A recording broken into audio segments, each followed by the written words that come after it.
بسم اللہ الرحمن الرحیم۔ ایک روز اڈیسا کا سابق حکمران توروس اپنی بیوی میکل، اپنی حسین خوبصورت بیٹی سپتا، دونوں بیٹوں بوتاس اور راوند کے ساتھ بیٹھا ہوا تھا کہ گفتگو کا آغاز میکل نے کیا اور اپنے شوہر توروس کو مخاطب کر کے کہنے لگی، سنا ہے ہمارے ان علاقوں میں یوقاس نام کا نائٹوں کا ایک سردار قائم کیے ہوئے ہے اور اس نے آس پاس کی مسلمان بستیوں پر مظالم شروع کر دیے ہیں۔ یہ بھی سنا گیا ہے کہ یہ شخص انتہا درجہ کا ظالم اور سراپا ستم ہے، اس کے ساتھ ساتھ بدعنوان اور فحاشی کا مرتکب ہونے والا ہے۔ آج کچھ عورتیں ہمارے محلے میں جمع تھیں اور وہ کہہ رہی تھیں کہ یوقاس نے گزشتہ چند یوم سے ان علاقوں میں قیام کر رکھا ہے اور اس دوران لوگ اس سے نالاں ہوتے جا رہے ہیں، اس لیے کہ کسی شریف انسان کی بیٹی کی عزت اس کے ہاتھوں میں محفوظ نہیں ہے۔ میکل یہاں تک کہتے کہتے خاموش ہو گئی، اس لیے کہ اس کے ان الفاظ کا جواب دیتے ہوئے حسین اور خوبصورت سپتا بول اٹھی تھی، اما کچھ لوگ یوں ہی افواہیں اڑاتے ہیں، نائٹ ایک مقدس منصب خیال کیا جاتا ہے، ان لوگوں نے اپنے آپ کو نصرانیت کی بہتری اور بلائی کے لیے وقف کر رکھا ہوتا ہے، اس لیے میں امید نہیں کرتی کہ یہ یوقاس ظلم و زیادتی کرتا ہوگا اور یہ کہ اس کے ہاتھوں کسی لڑکی کی عزت محفوظ نہیں ہوگی۔ میرا اپنا اندازہ ہے کہ ایسی باتیں یوقاس کے خلاف مسلمانوں نے پھیلا رکھی ہوں گی، اسی بنا پر پھر یوقاس مسلمانوں کے خلاف حرکت میں آتا ہوگا۔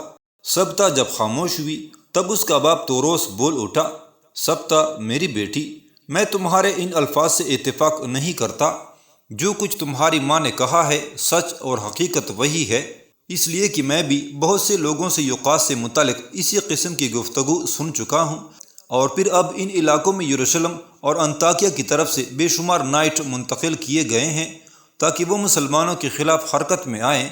ہماری آس پاس کی سرزمینوں میں اس وقت کاؤنٹ آف سینٹ پال اور کاؤنٹ آف گرے دونوں بڑی سرگرمی سے مسلمانوں کے خلاف حرکت میں آئے ہوئے ہیں، اور میں نے یہ بھی سنا ہے کہ جس قدر نائٹ کاؤنٹ آف سینٹ پال اور کاؤنٹ آف گرے کی طرف آئے ہیں، یہ یوقاس ان سب کا سرکردہ اور سربراہ ہے، اور پھر سب سے بڑی بات یہ ہے کہ یہی کاؤنٹ آف سینٹ پال اور کاؤنٹ آف گرے اور ان کے دونوں سپہ سالار ایسٹس اور رینارڈس ان دنوں پوری طاقت اور قوت کے ساتھ نجم الدین الغازی اور ہمارے بانجے زین الدین کے خلاف حرکت میں آئے ہوئے ہیں۔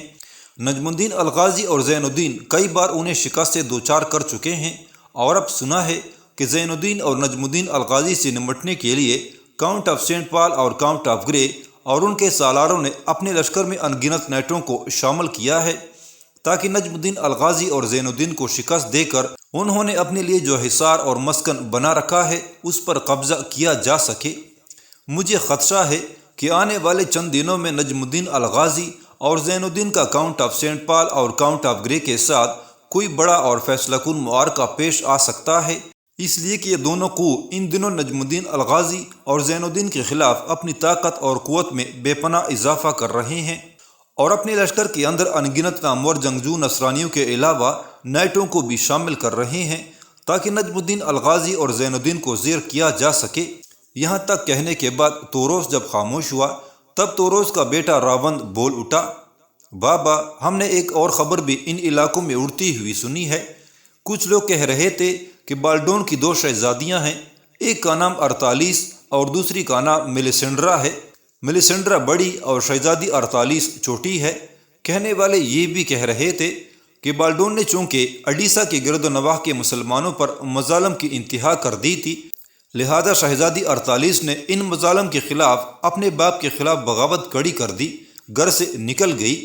اس نے کچھ مسلمانوں کے مذہبی نمائندوں کے ہاں جا کر پناہ لی، وہاں اس نے اسلام قبول کر لیا، اور اب یہ بھی افواہ اڑ رہی ہے کہ یہی شہزادی ارطالیس ہمارے بھائی زین الدین کے مسکن میں جا کر پناہ لے چکی ہے، اس لیے کہ یروشلم کے سابق قاضی ابو سعید موصل کے کچھ عرب سالاروں اور جنگجو دستوں کو لے کر نجم الدین الغازی اور زین الدین کا رخ کر رہے تھے۔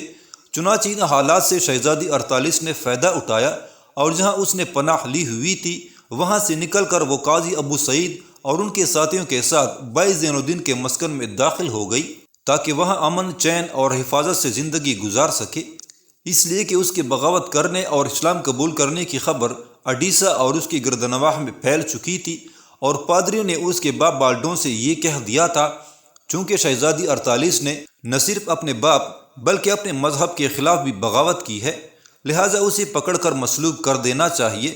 ان حالات میں اپنے آپ کو محفوظ کرنے کے لیے وہ بھائی زین الدین کے مسکن میں جا چکی ہے۔ خوبصورت سبتہ نے شاید اس گفتگو کو ناپسند کیا تھا، لہٰذا اپنی جگہ پر اٹھ کھڑی ہوئی اور اپنی ماں میکل کی طرف دیکھتے ہوئے کہنے لگی، اماں دفع کریں ان باتوں کو، کھانے کا وقت ہو رہا ہے، اٹھ کر کھانا تیار کریں۔ سبتہ کے کہنے پر میکل اپنی جگہ پر اٹھ کھڑی ہوئی، پھر دونوں ماں بیٹی مطبخ کی طرف ہو لی تھی۔ جس وقت توروس، سبتہ، میکل، راون اور اس کے بھائی کے درمیان گفتگو ہو رہی تھی، اسی وقت اسی قصبے کے کلیسا میں ایک مسلح نصرانی داخل ہوا۔ اس کے گلے میں سنہری صلیب لٹک رہی تھی، جنگی لباس پہنے ہوئے تھا۔ کلیسا میں داخل ہونے کے بعد کلیسا کے کچھ کارندوں سے اس نے بڑے پادری سے متعلق پوچھا، چنانچہ ایک کارندہ اسے پادری کے پاس لے گیا۔ پادری نے شاندار انداز میں اس کا استقبال کیا، اپنا تعارف کروایا۔ آنے والے نے بھی اس سے اپنا تعارف کیا۔ پھر آنے والا کلیسا کے پادری کو مخاطب کر کے کہنے لگا، مجھے یوقاس نے آپ کی طرف روانہ کیا ہے، اس کا نام یقیناً آپ نے سن رکھا ہوگا۔ یوقاس کا نام سن کر پادری کے چہرے پر خوشگوار تبسم نمودار ہوا تھا اور آنے والے کو مخاطب کر کے کہنے لگا، یقیناً یوقاس کا نام میں نے نہیں، ان علاقوں کے سب لوگوں نے سن رکھا ہے۔ وہ نصرانیت کے لیے ایک قلعے اور حصار کی حیثیت رکھتا ہے۔ ایسے نائٹ روز روز پیدا نہیں ہوتے، اور پھر ان علاقوں میں اس نے نصرانیت کی عزت و عظمت کو بلند رکھنے کا کام شروع کر رکھا ہے، اور یہ بھی سنا گیا ہے کہ اس کے تحت کام کرنے والے انگنت نائٹ کاؤنٹ آف سینٹ پال اور کاؤنٹ آف گرے کے لشکر میں شامل ہو چکے ہیں تاکہ مسلمان قوتوں کو اپنے سامنے زیر کر سکیں۔ اس پادری کی یہ ساری گفتگو سن کر آنے والا یہ مسلح جوان مسکرا دیا تھا۔ کچھ دیر تک خوشگوار انداز میں پادری کی طرف دیکھتا رہا، پھر کہنے لگا، میں اسی یوقاس کا ایک پیغام آپ کے لیے لے کر آیا ہوں۔ کیسا پیغام؟ پادری نے غور سے اس مسلح جوان کی طرف دیکھتے ہوئے پوچھ لیا تھا۔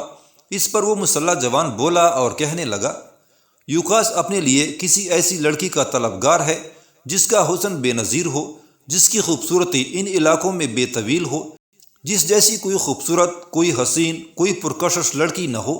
ایک ایسی لڑکی جو دراز قد ہو، حسن و جمال میں اپنا جواب نہ رکھتی ہو، ایسی ہو جس کا حسن، جس کی خوبصورتی، جس کی شخصیت، جس کی کشش یوقاس کے شایان شان ہو اور اس کی خوبصورتی یوقاس کو متاثر کر سکے۔ آپ کی طرف یہ پیغام اس لیے بھیجا گیا ہے کہ آپ اس کلیسا کے بڑے پادری ہیں۔ ان علاقوں کے لوگ کلیسا میں آتے جاتے رہتے ہیں اور آپ ان سب کو جانتے ہیں۔ یہاں تک کہنے کے بعد وہ مسلح جوان جب خاموش ہوا، تب پادری کچھ دیر گردن جھکا کر گہری سوچوں میں ڈوبا رہا، سوچتا رہا۔ پھر مسکراتے ہوئے آنے والے اس مسلح جوان کو مخاطب کر کے کہنے لگا، تم نے جو کچھ کہا ہے خوب کہا ہے۔ جس قسم کی لڑکی یوقاس چاہتا ہے وہ لڑکی یقیناً اس قصبے کے اندر موجود ہے۔ اگر تو یہاں سے نکل کر واپس یوقاس کی طرف جائے گا تو اسے جا کر میرا یہ پیغام دینا کہ اڈیسا کے سابق حکمران توروس کی 2 بیٹیاں تھیں، بڑی کا نام سرایا اور چھوٹی کا نام سبتہ۔ سرایا کو اسلام قبول کر لینے کی وجہ سے ایک مسلمان سے بیاہ دیا گیا تھا جو ماری جا چکی ہے۔ سبتہ اس سے کافی چھوٹی تھی، وہ ابھی کنواری ہے، اس کی کہیں شادی نہیں ہوئی اور اپنے باپ توروس کے ساتھ اسی قصبے میں رہتی ہے، اور میں تم لوگوں کو یقین دلاتا ہوں کہ اس جیسی کوئی خوبصورت اور حسین لڑکی ان علاقوں میں نہ ہوگی۔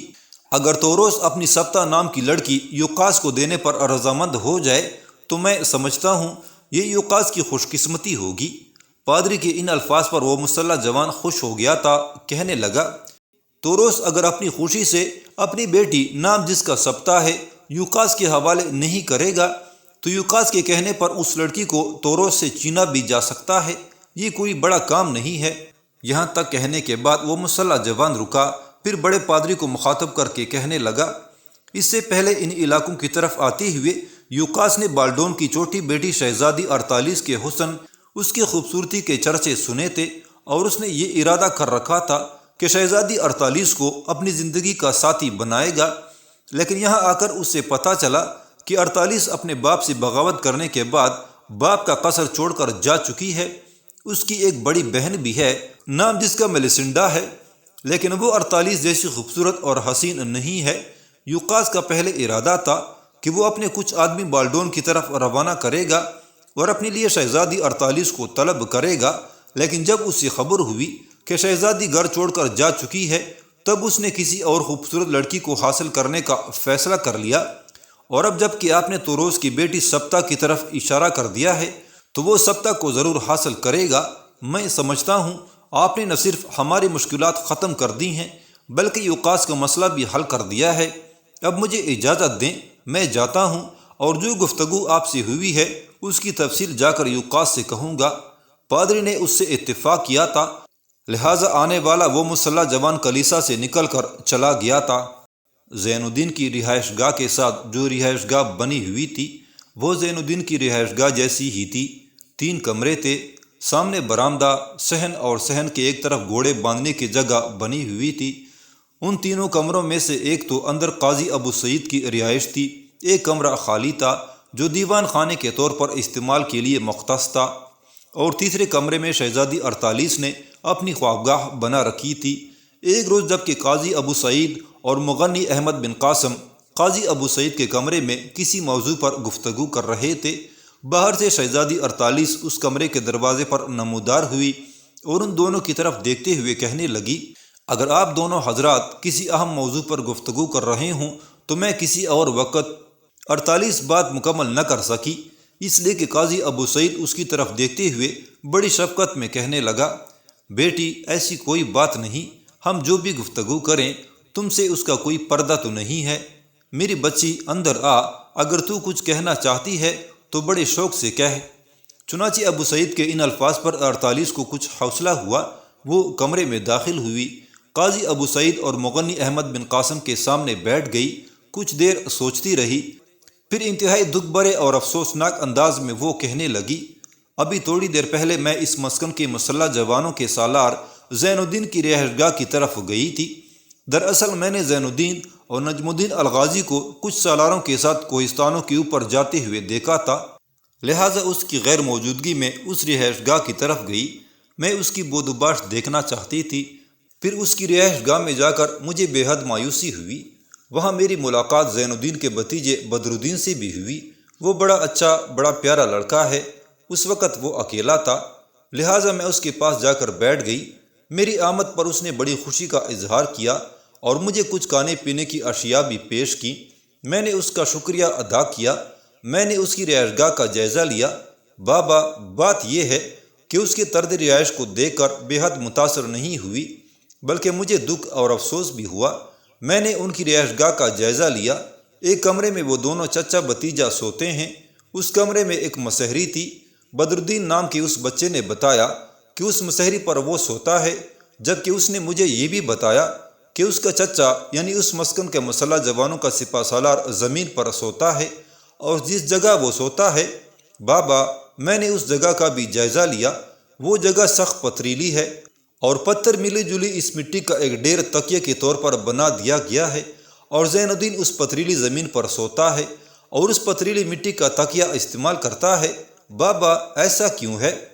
میں نے بدر الدین نام کے اس بچے سے جب اس کی تفصیل جاننا چاہی تو اس نے کچھ نہیں بتایا، تاہم وہ رو پڑا تھا۔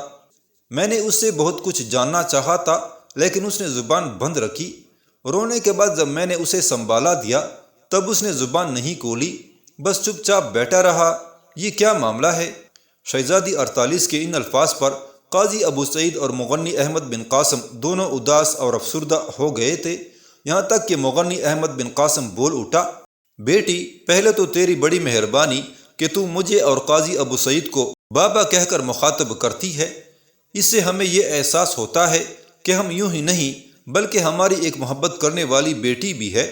میری بیٹی، دوسری بات یہ کہ زین الدین نے قسم کھا رکھی ہے کہ جب تک وہ اپنے دشمنوں سے انتقام نہیں لے گا اس وقت تک نہ نیا کپڑا پہنے گا اور نہ ہی مسحری پر سوئے گا۔ اسی بنا پر تم نے دیکھا ہوگا کہ اس کا لباس ہمیشہ پرانا ہوتا ہے، کئی پیوند بھی لگے ہوئے ہیں، اور کمال کی بات یہ کہ جب اس کا لباس پھٹتا ہے تو اسے خود ہی سیتا ہے، خود ہی پیوند لگاتا ہے، جوتے بھی پرانے پہنتا ہے اور پتھریلی زمین پر سوتا ہے، پتھریلی زمین ہی کا تکیہ استعمال کرتا ہے۔ اس پر 48 گہری سوچوں میں ڈوب گئی، کہنے لگی، ان کے دشمن کون ہیں اور انہوں نے زین الدین کو کیا نقصان پہنچایا؟ جواب میں احمد بن قاسم نے بڑی تفصیل کے ساتھ زین الدین کے ماں باپ، بھائیوں اور بائی کی بیوی کے مرنے کی تفصیل کہہ دی تھی۔ یہ تفصیل جاننے کے بعد 48 کچھ دیر تک گہری خاموشی میں ڈوبی رہی۔ وہ اداس اور افسردہ ہو گئی تھی، یہاں تک کہ دکھ بھرے الفاظ میں کہنے لگی، یہ واقعی زین الدین کے ساتھ زیادتی اور ظلم ہے۔ اگر انہوں نے اپنے دشمن سے انتقام لینے کے لیے یہ قسم کھائی ہے تو وہ حق بجانی ہے۔ مجھے امید ہے کہ ایسا شخص اپنے دشمنوں سے انتقام لینے میں ضرور کامیاب ہو جائے گا۔ بابا، مجھے یہاں آئے ہوئے کئی ہفتے بیت چکے ہیں۔ اس دوران میں نے چند مواقع پر زین الدین سے گفتگو کرنا چاہی، انہیں مخاطب کرنا چاہا، لیکن وہ مجھ سے پہلو تہی کر گئے۔ لگتا ہے وہ خاموش طبع ہیں اور زیادہ کسی سے ملتے نہیں ہیں۔ 48 جب خاموش ہوئی تب مغنی احمد بن قاسم دکھ بھرے انداز میں کہنے لگا، بیٹی، تیری قیاس آرائی، تیرا اندازہ بالکل درست ہے۔ میری بچی، یوں جانو میں زین الدین کو گزشتہ کئی سالوں سے جانتا ہوں۔ میں اسے اس وقت سے جانتا ہوں جب وہ حلب کے مکتب میں زیر تعلیم تھا۔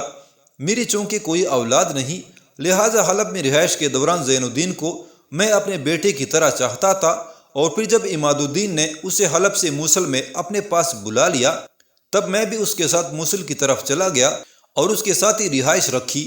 اس کے بعد نجم الدین الغازی کی طرف سے کچھ قاصد آئے اور عماد الدین سے انہوں نے التجا کی کہ وہ زین الدین کو یہاں بھیج دے تاکہ یہاں جو مسلح جوان ہیں ان کی وہ تربیت کا کام سر انجام دے، ساتھ ہی ان کی سالاری کا فرض بھی ادا کرے۔ چنانچہ نجم الدین الغازی کے کہنے پر زین الدین کچھ مسلح دستے لے کر یہاں پہنچ گیا۔ اس وقت قاضی ابو سعید بھی وہاں قیام کیے ہوئے تھے۔ میں نے بھی زین الدین کے ساتھ ہی ادھر آنا چاہا، لیکن قاضی ابو سعید نے مجھے روک دیا کہ وہ ان علاقوں سے کچھ مجاہد اکٹھے کر رہے ہیں، لہٰذا جب میں انہیں لے کر روانہ ہوں گا تب میں بھی ان کے ساتھ چلوں، اس بنا پر میں رک گیا۔ میری بیٹی، پہلے وہ اتنا خوش طبع، سنجیدہ اور چپ چاپ رہنے والا نہیں تھا، لیکن حالات نے اس سے ایسا کر دیا ہے۔ ماں باپ، بھائیوں کے مرنے، ان کے قتل عام سے اس کی ساری ہنسی، اس کی ساری خوشیاں، اس کا سارا اطمینان، اس کی طمانینت اس سے چھین چکی ہے، لہٰذا زیادہ گفتگو نہیں کرتا، خاموش رہتا ہے، سنتا سب کی ہے لیکن مطلب کی بات کے علاوہ فالتو بات نہیں کرتا۔ مغنی احمد بن قاسم جب خاموش ہوا تب کچھ دیر خاموشی رہی۔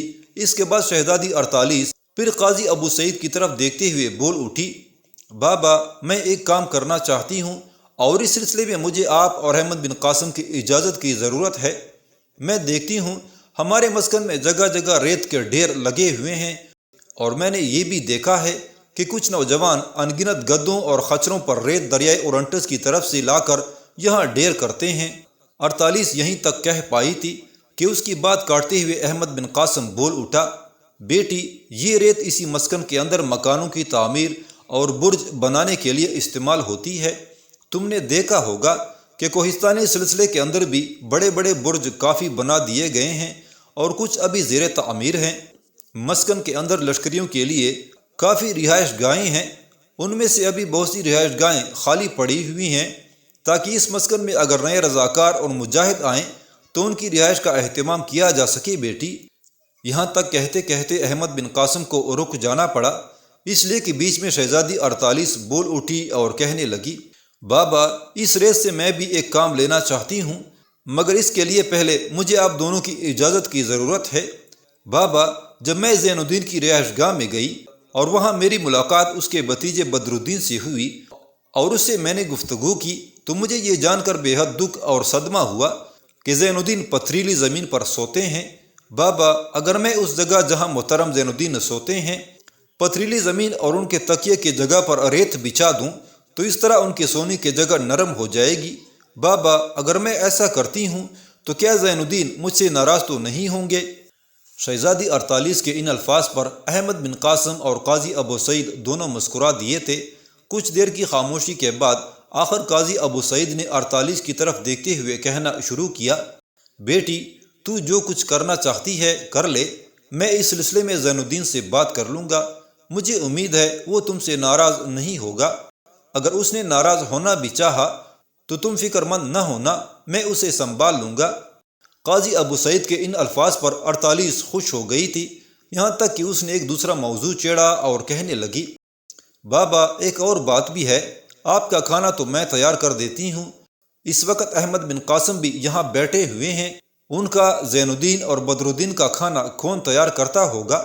اس موقع پر قاضی ابو سعید نے احمد بن قاسم کی طرف دیکھا، جس پر احمد بن قاسم مسکراتے ہوئے کہنے لگا، بیٹی اس کا جواب میں تمہیں دیتا ہوں۔ میری بچی، یہاں دو طرح کے لوگ رہتے ہیں، کچھ وہ ہیں جو اپنے اہل خانہ کے ساتھ رہائش رکھتے ہیں، ان کے کھانے پینے کا اہتمام ان کے اپنے ہاں ہوتا ہے۔ ان وادیوں کے اندر اور باہر وسیع کھیت ہیں جن کے اندر مسکن کے رہنے والے لوگ کھیتی باڑی کرتے ہیں، وہاں سے خوراک کی صورت میں بہت کچھ حاصل ہوتا ہے، سبزیاں اور پھل بھی بہت آتے ہیں۔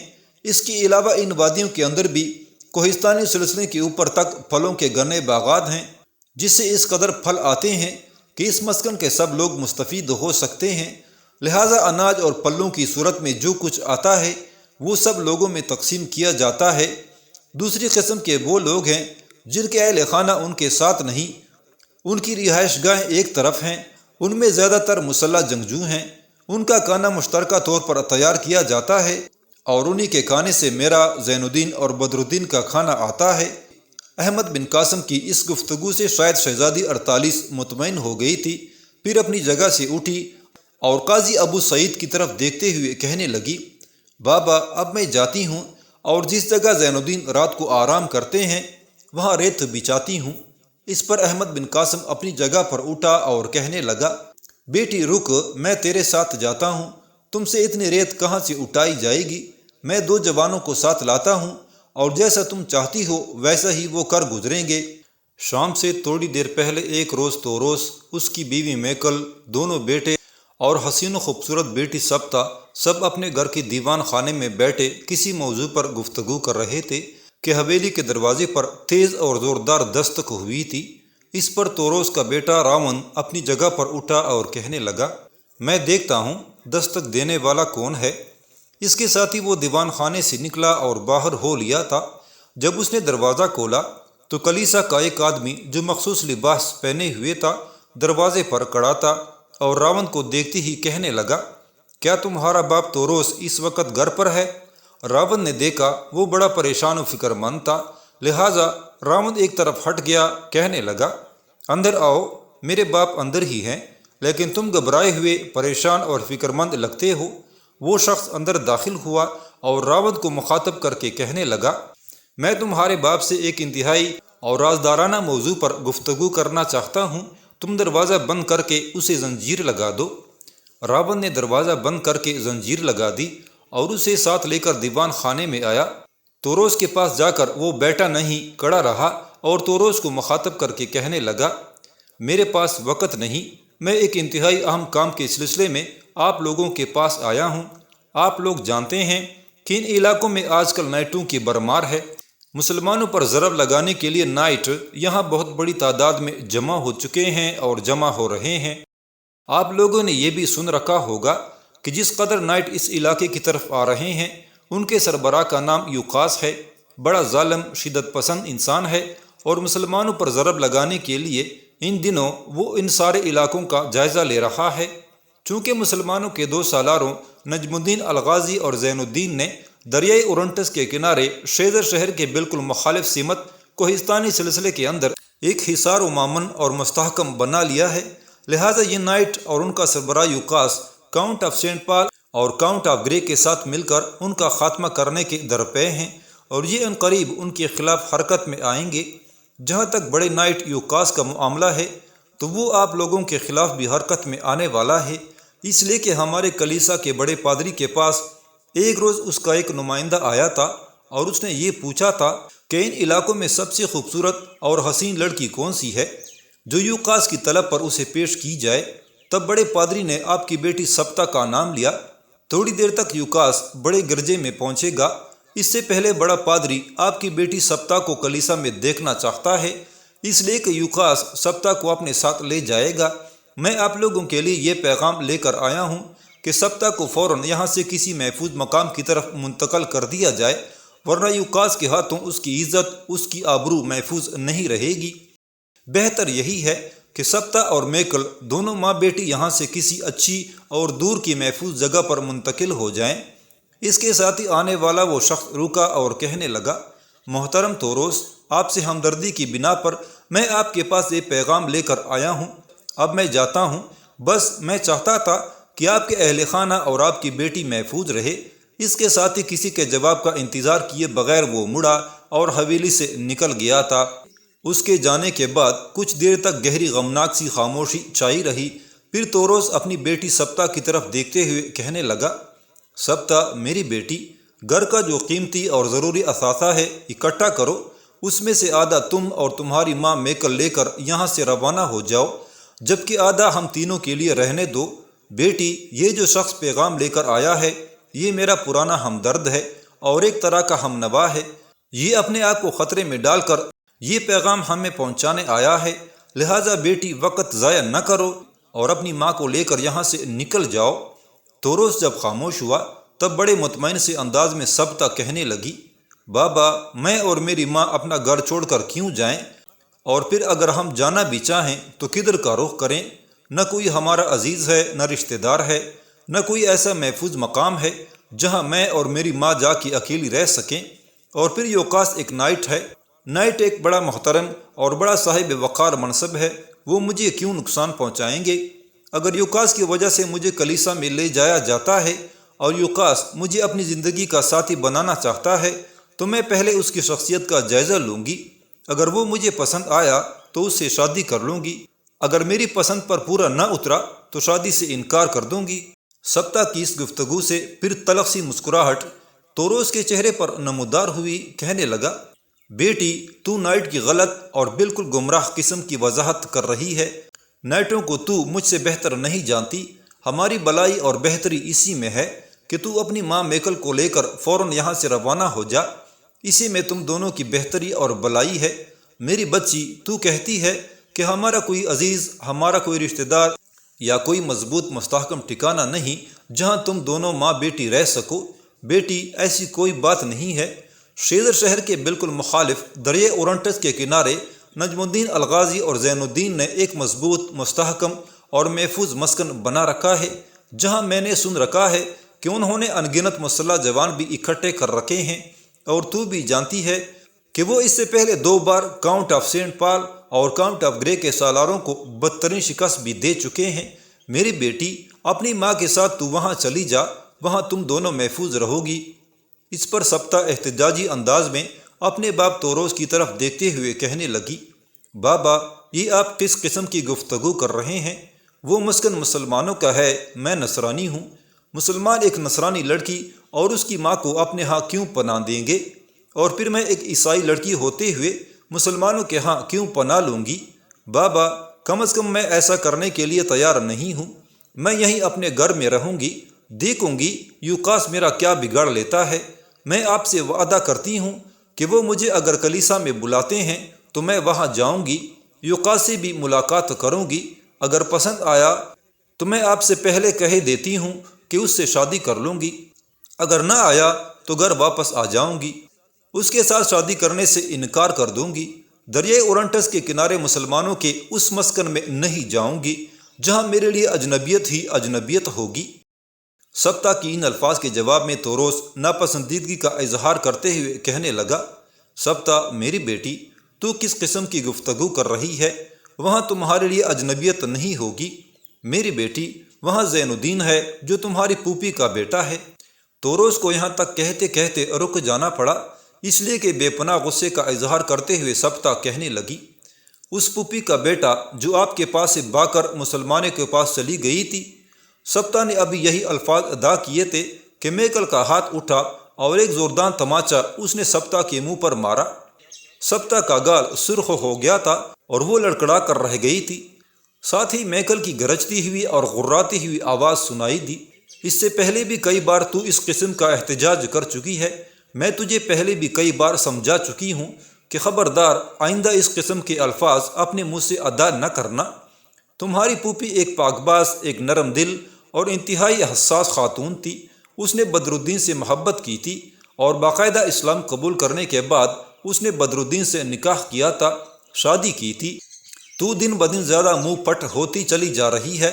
آئندہ اگر زین الدین یا اس کی ماں کے متعلق تیرے منہ سے اس قسم کے الفاظ ادا ہوئے تو یاد رکھنا میں تجھ سے ماں ہونے کا رشتہ ہی منقطع کر لوں گی۔ میں سمجھوں گی میری ایک ہی بیٹی تھی جس کا نام سرایا تھا، جو مر چکی ہے۔ یہاں تک کہنے کے بعد میکل اپنی جگہ سے اٹھی اور دوسرے کمرے کی طرف چلی گئی تھی۔ جواب میں توروس نے کچھ نہ کہا۔ راون اور یوتاس بھی خاموش تھے، جبکہ سبتا بے پناہ غصے کا اظہار کرتے ہوئے اٹھی اور اپنی خوابگاہ کی طرف چلی گئی تھی۔ جس وقت سورج غروب ہو رہا تھا تب ایک بار پھر توروس کی حویلی پر دستک ہوئی۔ اس بار دروازہ توروس نے کھولا۔ سامنے کچھ مسلح جوان کھڑے تھے۔ انہیں دیکھ کر توروس چونکا تھا، کچھ کہنا چاہتا تھا کہ آنے والوں میں سے ایک اسے مخاطب کر کے کہنے لگا، محترم توروس، ہم آپ کی بیٹی سبتا کو لینے آئے ہیں۔ اسے کلیسا کے بڑے پادری نے طلب کیا ہے۔ ایسا بڑے نائٹ یوکاس کے حکم پر کیا جا رہا ہے۔ آپ لوگ یوکاس کو جانتے ہیں، وہ نہ سننے کا عادی نہیں، نہ کہ جواب میں عموماً وہ گردن کاٹ دینا مناسب خیال کرتا ہے۔ لہٰذا کوئی حجت، کوئی دلیل پیش نہ کیجیے گا، سبتا کو ہمارے ساتھ بھیج دیجیے۔ ایک لمبا دکھ بھرا سانس توروس نے لیا، پھر کہنے لگا، تھوڑی دیر رکو، میں یہ پیغام سبتا کو پہنچاتا ہوں، وہ تمہارے ساتھ جانے کے لیے تیار ہو جائے گی۔ پھر توروس ہٹا، دیوان خانے میں گیا۔ وہاں میکل، سبتا، راون اور یوتاس بیٹھے ہوئے تھے۔ غمگین سے لہجے میں توروس اپنی بیٹی سبتا کی طرف دیکھتے ہوئے کہنے لگا، بیٹی، تیری خواہش پوری ہو گئی، تجھے لینے والے آ گئے ہیں۔ اب تو ان کے ساتھ کلیسا میں جا۔ افسوس، تیرے ساتھ گھر کا کوئی فرد نہیں جا سکتا، اس لیے کہ یہ فیصلہ تم اکیلی کا ہے۔ اس فیصلے میں نہ تیرے بھائی شامل ہیں نہ خوش، اور نہ ہی تیری ماں اور تیرے باپ کی خوشنودی شامل ہے۔ اس پر سبتا مطمئن انداز میں اپنی جگہ پر اٹھی، دروازے پر آئی۔ مسلح جوان اسے دیکھ کر خوش ہو گئے تھے۔ شاید جس قدر حسین اور خوبصورت لڑکی کی تصویر انہوں نے اپنے ذہن میں بٹھا رکھی تھی، سبتا اس سے بھی زیادہ انہیں محسوس ہوئی تھی۔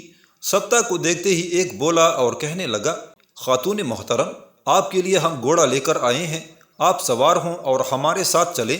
سبتا باہر نکلی، جس خالی گھوڑے کی طرف اشارہ کیا گیا تھا اس پر سوار ہوئی، پھر وہ مسلح جوانوں کے ساتھ ہو لی تھی۔ جب وہ کلیسا میں داخل ہوئی تو کلیسا کے بڑے پادری اور اس کے ارکان نے بڑی گرمجوشی اور خوشگوار انداز میں اس کا استقبال کیا۔ بڑے پروقار انداز میں سبتا اپنے گھوڑے سے اتری اور بڑے پادری کو مخاطب کر کے کہنے لگی، کیا میں یوکاس سے مل سکتی ہوں جس نے مجھے یہاں بلایا ہے؟ اس پر بڑے پادری نے اس نوجوان کو بلایا جو پہلے اکیلا سبتا کے ہاں گیا تھا، اور توروس کو اس نے مشورہ دیا تھا کہ یوکاس سبتا کو حاصل کرنا چاہتا ہے، لہذا سبتا یہاں سے بھاگ کر اپنی عزت محفوظ کر لے۔ چنانچہ جب بڑے پادری نے اس نوجوان کو بلایا اور کہا کہ وہ سبتا کو یوکاس کے پاس لے جائے، تب وہ نوجوان بڑا خوش ہوا۔ سبتا کو لے کر وہ چند قدم آگے بڑھا، پھر بڑی رازداری میں کہنے لگا، میری بہن، تو نے یہاں آ کر بہت بڑی بلکہ فاش غلطی کی ہے۔ تجھے اپنی زندگی اور اپنی آبرو بچانے کے لیے اپنی ماں کے ساتھ اب تک یہاں سے بھاگ جانا چاہیے تھا۔ دیکھ، یوکاس تم سے شادی نہیں کرے گا، صرف تمہیں اپنے پاس رکھے گا، اور جب تم سے اس کا جی بھر جائے گا تو پہلی لڑکیوں کی طرح تمہارا خاتمہ کر کے رکھ دے گا۔ اس وقت میں تمہیں یوکاس کے پاس لے جا رہا ہوں، میری بہن، اس سے گفتگو کرنا اور ساتھ یہ بھی کہنا کہ مجھے سوچنے کے لیے تھوڑا سا وقت دو، اور یہ بھی کہنا کہ مجھے ساتھ والے کمرے میں بیٹھنے کا موقع دیا جائے تاکہ میں اپنے مستقبل کے بارے میں سوچ سکوں۔ جب تو اس کمرے میں جائے تو میری بہن، اس کمرے کے پشتی حصے میں ایک کھڑکی کھلی ہوگی، وہ کھڑکی کلیسا کے پشتی حصے میں کھلتی ہے۔ یہاں تک کہنے کے بعد وہ نوجوان رکا، پھر بڑی تیزی سے کہتا چلا گیا تھا، میری بہن، اس کھڑکی سے باہر نکل کر تو کلیسا کے احاطے کی طرف جانا۔ احاطے کی دیوار بڑی آسانی سے پلانگی جا سکتی ہے، اس لیے کہ وہ اونچائی میں چھوٹی ہے۔ دیوار پلانگنے کے بعد تو تھوڑا سا آگے جائے گی تو وہاں ایک گھوڑا تیار کھڑا ہوگا، اس پر بیٹھ کر یہاں سے بھاگنے والی بات کرنا۔ ایسا اس وقت کرنا جب تمہیں اپنی زندگی، اپنی آبرو، اپنی عزت عزیز ہو، اور اگر تم اپنی عزت، اپنی آبرو یوکاس کے ہاتھوں گنوانے پر ہی تلی ہوئی ہو تو پھر جو کچھ میں نے کہا ہے اسے راز میں رکھنا اور اس پر عمل کرنے کی ضرورت نہیں ہے۔ یہاں تک کہنے کے بعد وہ نوجوان خاموش ہو گیا، پھر ایک دروازے کے سامنے رکا اور سبتا کو مخاطب کر کے کہنے لگا، یہ دروازہ کھول کر اندر چلی جاؤ، اندر نائٹوں کا سربراہ یوکاس بیٹھا ہوا ہے۔ ہچکچاتے ہوئے، ڈرے ڈرے، سہمے انداز میں سبتا نے دروازہ کھولا۔ اندر یوکاس نام کا وہ نائٹ تھا جو خوب قد آور اور بڑے ہوئے جسم کا تھا۔ جب سبتا اس کمرے میں داخل ہوئی تب وہ مسکراتے ہوئے اپنی جگہ سے اٹھا اور کہنے لگا، یقیناً تم توروس کی بیٹی سبتا ہو۔ تمہارے حسن، تمہاری خوبصورتی اور تمہاری کشش کی جس قدر تعریف کی گئی تھی تم مجھ سے کہیں زیادہ ہو۔ آؤ میرے سامنے بیٹھو۔ اس پر سبتا اس کے سامنے جا کر کھڑی ہو گئی، کہنے لگی، فی الحال میں بیٹھوں گی نہیں، میں آپ سے چند سوالات کرنا چاہتی ہوں۔ اس پر یوکاس کہنے لگا، بولو تم کیا پوچھتی ہو؟ جواب میں سبتا کہنے لگی، میرا پہلا سوال یہ ہے کہ کیا آپ مجھ سے باقاعدہ شادی کریں جس طرح کلیسا میں شادی کی رسم ادا کی جاتی ہے؟ کیا یہ سب کچھ ہوگا؟ یوکاس نے ایک کہکہا لگایا، پھر کہنے لگا، واہ تو بھی بڑی بولی لڑکی ہے، میں نہیں جانتا یہ شادی کیا رسم ہوتی ہے۔ تھوڑی دیر تک میں تمہیں اپنے ساتھ لے جاؤں گا اور تم میری بیوی کی حیثیت سے میرے ساتھ رہو گی۔ کیا تمہارے لیے یہ فخر کا مقام نہ ہوگا کہ نائٹو کا سربراہ تمہیں بغیر شادی، بغیر نکاح کے اپنے ساتھ رکھنا چاہتا ہے؟ یوکاس کا یہ جواب سن کر سبتا کو دھچکا لگا تھا، لیکن ضبط کر گئی، پھر کہنے لگی، اب میں مزید کوئی سوال نہیں کرنا چاہتی۔ کیا مجھے تھوڑا سا وقت دیا جا سکتا ہے کہ میں ساتھ والے کمرے میں بیٹھ کر سوچ لوں، اس کے بعد آپ کو جواب دوں؟ اس پر یوکاس نے پہلے تو ناپسندیدگی کا اظہار کیا، پھر طنزیہ ہنستے ہوئے کہنے لگا، ایسا موقع اس سے پہلے میں نے کسی لڑکی کو نہیں دیا۔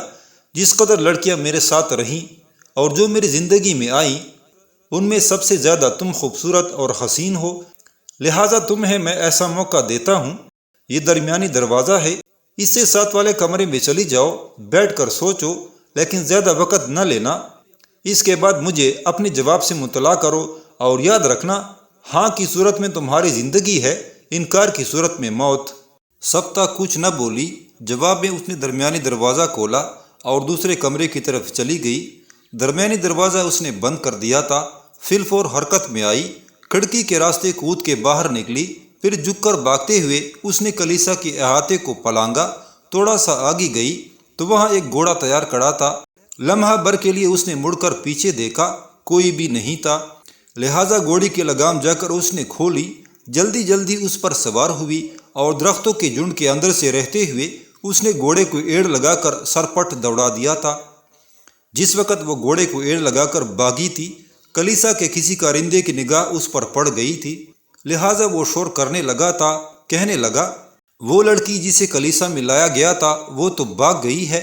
اس پر یوکاس انتہائی غصے کے عالم میں درمیانی دروازہ کھول کر ساتھ والے کمرے میں گیا تو وہاں سبتا نہیں تھی، لہٰذا جو مسلح جوان اس کے ساتھ آئے تھے انہیں مخاطب کر کے کہنے لگا، اس کا تعاقب کرو، ابھی وہ زیادہ دور نہیں گئی ہوگی۔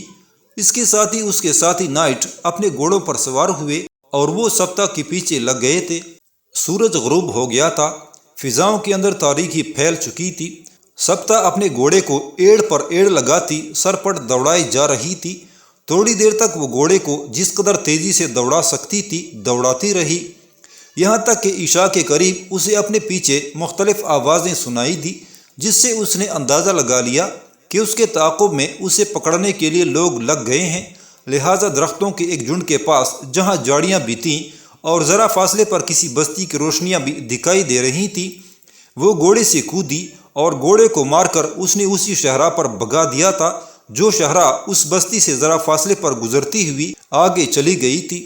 ایسا کرنے کے بعد وہ گھنی جھاڑیوں میں چھپ کر بیٹھ گئی تھی۔ تھوڑی دیر بعد تعاقب کرنے والے وہاں پہنچ گئے، وہ بھی اپنے گھوڑوں کو سرپٹ دوڑاتے ہوئے آگے بڑھ گئے تھے۔ شاید رات کی تاریکی میں اپنے آگے بھاگتے گھوڑے کی آواز وہ سن رہے تھے۔ ان کے گزر جانے کے بعد سبتا جھاڑیوں کے جھنڈ سے نکلی اور جس بستی کی روشنیاں اسے دکھائی دی تھیں اس کی طرف بھاگ کھڑی ہوئی۔ بستی میں داخل ہونے کے بعد وہ ایک مسجد کے سامنے رک گئی، اس لیے کہ مسجد کے اندر سے ایک شخص نکل رہا تھا۔ وہ ڈلی عمر کا ایک شخص تھا۔ سبتا سہمی ڈری ڈری سی اس کے پاس گئی اور کہنے لگی، خدا کے لیے میری مدد کیجیے، کچھ بھیڑیے میرے پیچھے لگے ہوئے ہیں، وہ مجھے چیر پاڑ کھائیں گے، وہ میری عزت میری آبرو کے درپے ہیں۔ اس پر وہ شخص رک گیا، کہنے لگا، بیٹی تو کون ہے، کہاں سے آئی ہے، کون تیرا پیچھا کر رہے ہیں؟ اس پر سبتا منت کرنے کے انداز میں کہنے لگی، اگر میں نے یہاں آپ کو تفصیل بتائی تو تعاقب کرنے والے ہو سکتا ہے مجھے آ لیں، اور پھر میری آبرو عزت محفوظ نہ رہ سکے گی۔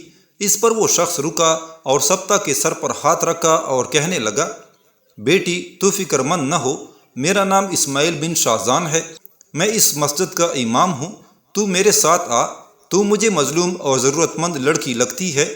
اس کے ساتھ ہی جو چادر اسماعیل بن شاہزان نے اپنے اوپر لی ہوئی تھی وہ اس نے سبتہ پر ڈالی اور کہنے لگا، بیٹی تو اپنا چہرہ ڈھانپ لینا، راستے میں اگر کوئی میرا جاننے والا مل گیا تو میں کہوں گا کہ یہ میری بیٹی ہے، تم خاموش رہنا۔ سبتہ اس گفتگو سے مطمئن ہو گئی تھی، لہٰذا چپ چاپ اسماعیل بن شاہزان کے ساتھ ہو لی۔ راستے میں کسی سے بھی ان کا ٹکراؤ نہ ہوا، یہاں تک کہ اسماعیل بن شاہزان اپنے گھر میں داخل ہوا، گھر کو اندر سے زنجیر لگائی، پھر وہ اس کمرے میں داخل ہوا جس میں روشنی ہو رہی تھی۔ اندر ایک ادیڑ عمر کی عورت اور ایک نوخیز لڑکی بیٹھی ہوئی تھی۔ ان کی طرف اشارہ کرتے ہوئے اسماعیل بن شاہزان کہنے لگا، یہ میری بیوی حمزان اور ساتھ میری بیٹی تیمر بیٹھی ہوئی ہے، ہم گھر کے 3 ہی افراد ہیں، میری بیٹی تو ان کے پہلو میں بیٹھ، پھر اپنی سرگزشت سنا۔ سبتہ کو کچھ حوصلہ ہوا، اس کے بعد وہ وہاں بیٹھ گئی اور اپنے پورے حالات اس نے تفصیل کے ساتھ سنائے تھے۔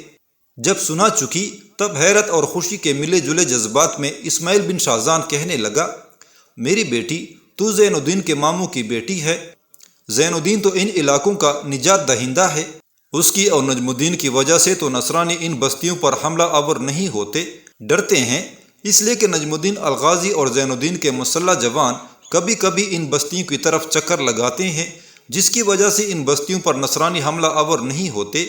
یہاں تک کہنے کے بعد اسماعیل بن شاہزان رکا اور کہنے لگا، بیٹی پہلے تو آرام سے بیٹھ کر ہمارے ساتھ کھانا کھا، اپنے حواس کو بحال رکھو، گھبرانے اور فکر مند ہونے کی ضرورت نہیں ہے۔ جو حالات تم نے سنائے ہیں ان کے مطابق نائٹوں کے سربراہ یوقاس کے آدمی ضرور اس بستی کے علاوہ آس پاس کی بستیوں پر نگاہ رکھیں گے، کہیں نہ کہیں چھپ کر بیٹھیں گے اور تمہاری راہ ٹوہ تمہاری گردش میں لگے رہیں گے۔ بیٹی تم فکر مند نہ ہو، میں کوشش کروں گا کہ جب تک تم چاہو تمہاری حفاظت کا سامان کر سکوں۔ دیکھو میرے گھر کے اندر ایک تہہ خانہ بھی ہے جو میرے آباء و اجداد کے وقت کا ہے، میں نے اس مکان کو گرا کر بنایا تھا، اس بنا پر اس تہہ خانے کا کسی کو علم نہیں، اس لیے کہ میں نے یہی کہہ دیا تھا کہ میں نے اپنے گھر کو چونکہ نئے سرے سے بنایا ہے لہٰذا اب تہہ خانہ نہیں رکھا۔ میں سمجھتا ہوں اس تہہ خانے میں تم محفوظ رہ سکتی ہو۔